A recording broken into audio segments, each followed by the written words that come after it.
ధోని ఉంటే మ్యాచ్లు గెలిపించేస్తాడు అని కాదు కానీ ధోని ఉంటే ఓ ధైర్యం. కానీ నిన్న కేకేఆర్తో జరిగిన మ్యాచ్లో ధోని అవుట్ అయిన తీరు మాత్రం వివాదాస్పదంగా మారింది. పేక మేడల చెన్నై వికెట్లు కోల్పోతుంటే ధోని మాత్రం యథావిధిగా 9వ స్థానంలో బ్యాటింగ్ వచ్చాడు. అప్పటికే 14.2 ఓవర్లు ఆడిన చెన్నై కేవలం 72 పరుగులు మాత్రమే చేసి 7 వికెట్లు కోల్పోయింది. ఇలాంటి టైంలో అసలే పీకల్లోతు కష్టాల్లో ఉన్న చెన్నై అభిమానులకు ఓ చిన్న ఆశ.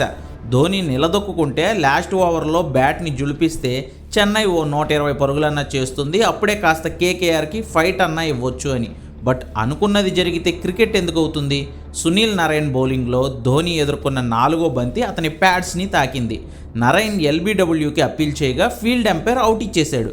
క్షణం కూడా వెయిట్ చేయకుండా ధోని డిఆర్ఎస్ తీసుకున్నాడు.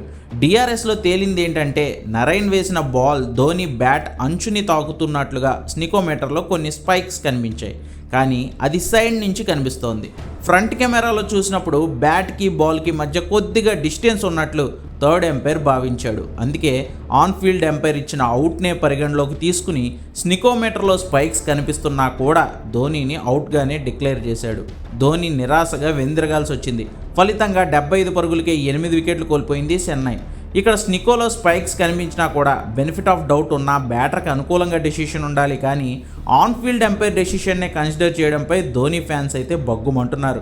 అంత క్లియర్గా టెక్నాలజీ యూజ్ చేసినా అందులో బ్యాట్కి తాకినట్లు కనిపిస్తున్నా ఎలా అవుట్ ఇచ్చేస్తారంటూ స్ట్రాటజిక్ టైమ్అవుట్లో కోచ్ స్టీఫెన్ ఫ్లెమింగ్ కూడా ఎంపైర్తో డిస్కషన్ చేయడం అయితే కనిపించింది.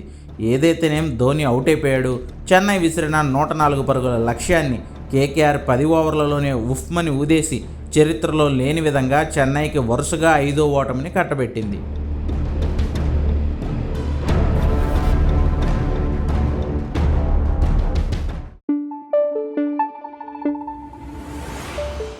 Thank you.